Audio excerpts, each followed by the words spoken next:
일주일 동안 지난 예배를 생각을 할 때 제일 남는 건 마지막 인상이거든요. 그 전에 예배에 비해서 훨씬 뜨거워졌고 8기통, 12기통 가면 조용하잖아요. 이게 예배에 정해진 찬송가만 부르고 뭐 참회의 기도만으로 참여하는 것이 아니라 영상 광고가 있고 광고 있죠. 그다음에 바로 헌금 특송 이제 한 명이 나와서 솔로를 하고 헌금을 돌리고 그래서 예배가 중요해서 예배에 집중을 해보니까 교회 분위기가 어떻게 좀 어떤 온도 차이가 어떻게 좀 되나요? 아무나 자유롭게 많이 바뀌었죠. 정말 많이 바뀌었죠. 이제는 예배의 그 분위기를 바꾸고 특별히 이제 그 영향도 있어요. 세미학교에 있었던 금요성령 집회를 그냥 저는 그대로 가져왔다고 보면 될 것 같아요. 우리 교회는 금요성령 집회 똑같이 진행을 하고 있고 그리고 그 DNA는 주일 예배도 거의 좀 비슷하게 이어져서 말씀을 전하고 난 다음에 항상 우리 결단 찬양이라고 하죠. 찬양을 하고 함께 좀 기도하는 시간을 뭐 금요성령 집회는 그 이후에 기도를 제목 두세 가지 정도 뜨겁게 기도하지만 본 예배에서는 그렇게 하지 못한다 할지라도 들었던 메시지를 가지고 함께 또 기도하고 결단하는 시간이 같이 가다 보니까 전체적인 어떤 예배의 어떤 만족도와 분위기 속에서는 그 전의 예배에 비해서 훨씬 뜨거워졌고 성도님들도 역시 은혜를 좀 많이 받는 너무 그러니까 예배에 집중해서 그 예배를 살렸을 때 사실 예배가 제일 중요하잖아요. 맞아요. 그래서 그런 엔진이잖아요. 면에서는, 엔진 차가 엔진이기 때문에 굴러가는. 그런 면에서는 너무 감사하고 있죠. 정말 감사하고 저도 이게 엔진이 작을수록 교회가 막 소리가 시끄럽고 맞아요. 6기통, 8기통, 12기통 가면 조용하잖아요. 이게 맞아요. 예배에 이 용량이 커지고 네. 열기가 뜨거워지니까 교회는 평화로워지는 것. 어떻게 영락교회? 예. 저희도 그 이제 많이 이제 예배 분위기는 많이 바뀌었습니다. 근데 제가 볼 때는 설교자의 의중 같아요. 설교하시는 담임 목사가 어떻게 예배를 이끌어갈 건가. 사실 이제 예배 말씀 이후에 저 같은 경우는 이제 제일 치중했던 게 뭐냐면 말씀 이후에 성도들 회중 찬양. 항상 최봉록 목사님 하셨던 것처럼 고목사님도 예전에 찬양인도 잘하잖아요. 그래서 그 설교에 맞는 찬양을 부르고 그 찬양을 가지고 성도들 하여금 기도로 인도하는 그때 저희는 다 같이 자리에서 일어나게 제가 네, 하거든요. 마지막 회중 찬양 같이 부르고 물론 축도 후에 전에도 찬양이 있겠지만 근데 그 전체적인 예배를 볼 때에 항상 이 기성교회에서는 설교자 중심의 예배였다면은 얼마나 성도들을 참여를 이끌어 나갈 수 있는 예배가 될 수 있는가도 함께 고민을 예배하는 해야 거죠. 돼요. 예배를 그래서 구경하는 이것이 게 단순히 아니고. 정해진 찬송가만 부르고 뭐 참회의 기도만으로 참여하는 것이 아니라 앞부분의 교회 행사도 물론 형식도 중요하겠지만 설교자가 설교한 이후부터는 사실 설교자 중심으로 예배가 끝나거든요.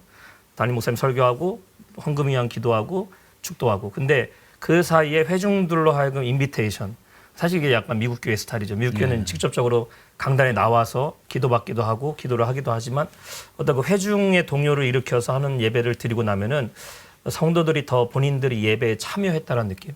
맞아요. 본인들이 직접 예배 가운데 은혜를 경험했다라는 것을 이렇게 체험하는 느낌을 주지 않는가. 그 모든 것을 뒷받침하기 위해서는 제가 볼 때는 예배의 어떤 그 하드웨어적인 부분과 소프트웨어적인 부분, 하드웨어적인 부분이라는 것은 음향이나 영상 부분을 얼마나 잘 이제 사실 꾸며서 예배 분위기를 최적으로 이끌어갈 수 있는가 그런 교회의 노력도 필요하지 않을까. 그러니까 성도분들이 교회에 와서 예배를 드릴 때 결국은 일주일 동안 지난 예배를 생각을 할 때 제일 남는 건 마지막 인상이거든요. 네. 그러니까 설교로 은혜 받고 난 뒤에 뭐 이렇게 뭐 헌금을 하고 축도를 하고 마치는 것보다는 그때의 어떤 시간을 굉장히 집중해 가지고 찬양을 하면서 본인의 어떤 하나님을 향한 메시지를 가지고 기도를 뜨겁게 한다든지 그리고 그 기도를 얹어서 담임 목사님이 사역 기도를 이렇게 뭐 치유 기도라든지 아니면 어떤 메시지를 반복하는 어떤 기도라든지 그럴 때는 약간 선포적 기도도 좋더라고요. 예. 네, 맞아요. 뭐 모든 문제가 주 예수 그리스도 이름으로 해결되고 뭐 이렇게 필요에 의한 목회적 기도 많이 하잖아요. 그렇죠? 맞습니다. 그렇게 하면서 본인들이 뜨겁게 기도를 하고 축도를 마치고 나갈 때는 그게 마음속에 남으니까 굉장히 영혼과 은혜로 남는데 굉장히 왜냐하면 성도는 다 그때 뜨거움을 가슴에 품고 나가기 때문에 그 저는 이 한 가지 그 팁인데 제가 이제 게이트웨이 교회 갔을 때 로버트 모리스 목사님 항상 그 마지막 컨클루전 할 때에 반주를 해요. 그렇죠. 잔잔한 이 그 다음에 부를 노래를. 그래서 제가 저희 세션한테 피아노 반주자한테 내가 마지막 이제 지금부터 오늘 말씀 결론입니다 하면은 이 몰입도가 좋더라고요 성도님들이. 그런 어떤 예배에 자꾸 고민을 하고 생각을 하는 거 중요한 것 같아요. 우리는 그 예배 순서 중에 그 지금 말씀하신 것처럼 설교를 메시지를 듣고 결단 찬양하고 그 다음에 기도를 하고 그 다음에 축도로 끝나는 그 형식으로 가는 게 네. 제일 이상적인데 아직은 그 사이에 그 설교를 끝나고 결단 찬양한 후에 그 사이에 헌금 있죠. 헌금 순서가 들어가 있어요. 이걸 그러니까 앞으로 당기고 여러 시도를 이제 해보는데 아직은 뭔가 여기에 그래요. 저희도 그래서 이걸 이제 바꾸려고 지금 시절 저는 다시 한번 바꾸려고 오자마자 해요. 제일 네. 먼저 바꿨던 게 헌금을 설교 앞으로 당긴 거예요. 그러니까 이거를 근데 지금 생각해 보니까 성가대가 앞에 있다 보니까 성가대 찬양이 그렇지. 앞에서 겹쳐지다 보니까 너무 애매해졌었거든요. 그게 참 재밌는 네. 게 이게 제가 처음 왔을 때에 뒤에 있던 걸 무조건 앞으로 당겼어요. 왜냐하면 나는 설교 뒤에 무조건 기도를 하고 가야 된다. 가치를 해주면은 목사님들은 어쨌든 장로님들은 어쨌든 교회가 뜨거운 게 좋으니까.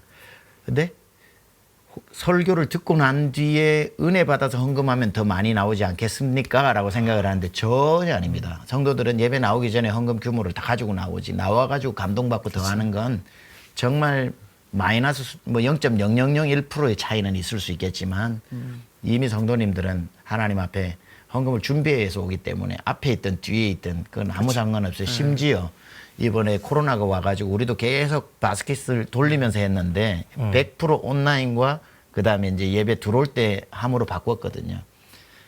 헌금이 30% 늘었어요. 그러니까 그거하고는 아무 상관없는 거예요. 성도들은 주중에 이번 주에 헌금 얼마 해야지가 거의 정해졌습니다. 그게 없는 이상 주머니 찾아가지고 헌금 시간에 내서 나오는 액수는 거의 적다는 거지 말하자면. 맞아요. 네. 그래서 예배에 방해가 되지 예배를 가장 은혜스럽게 하기 위해서 이 헌금 순서가 여기 간다고 더 나오고 저기 간다고 덜 나오고 바스켓을 돌린다고 더 나오고 함으로 하고 온라인으로 한다고 덜 나오고 이 차이는 정말 생각보다 어마어마하게 적게 차이 난다. 맞아요. 그래서 거기에 대해서는 장로님들이나 교회 중직들이 충분히 그 두려워할 이유가 없다는 게 굉장히 해보니까. 근데 문제는 이제 앞으로 옮기고 난 뒤에 성가대 찬양이 있고 영상 광고가 광고 있고 있죠. 그다음에 바로 헌금 특송 이제 한 명이 나와서 솔로를 하고 헌금을 돌리고 그 마치고 나면은 성가대 찬양이 있으니까 그쵸. 예배 시간이 길어져요.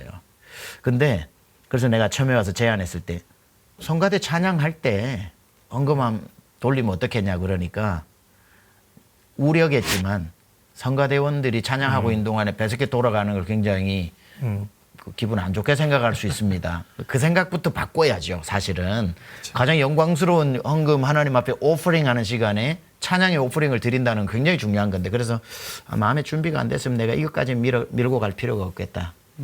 그래서 조금 시간이 걸렸지만 그렇게 하다가 이번에 이제 코로나가 끝나고 난 뒤에 코로나 하고 난 뒤에 다시 하면서는 1부, 2부 때에 우리가 성가대를 다시 세우면서 성가대 찬양하는 동안에 헌금 시간을 해버렸어요. 사실 그때는 헌금함이 돌아가지 않기 때문에 뭐 가만 앉아 있는 시간이에요. 이제는 우리는 완전히 배스킷 안 돌리거든요.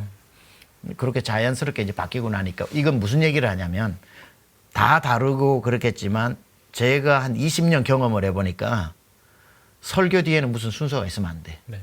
목회자가 축도까지 끌고 나가는 자기만의 설교자만의 시간이 돼야 돼. 그래야 축도까지 하나의 메시지로 통째로 가게 돼서 쿵 떨어지고 집으로 가는 거예요. 그래서 나오는 게 컨템포러리 찬송가들이 이제 다시 설교 예배 전체를 담당하고 있는 담임 목사님이 오늘의 부를 찬양과 제가 선곡한 결단 찬양 있잖아요. 근데 그거는 세 곡이어도 별 불만이 없어요. 다니면서 찬양이 딱 떠오르면 그냥 밀고 나가는데 안 떠오를 때가 한 절반은 되는 것 같아요. 어떨 때 이게 있어. 내가 딱 보내놨는데도 주일날 딱 갔는데 앞에 찬양팀이 찬양하는데 맞아요. 너무 맞아요. 좋은데 저도 그럴 때 있어요. 맞아요. 오늘 이 곡으로 구독과 좋아요 부탁드리겠습니다.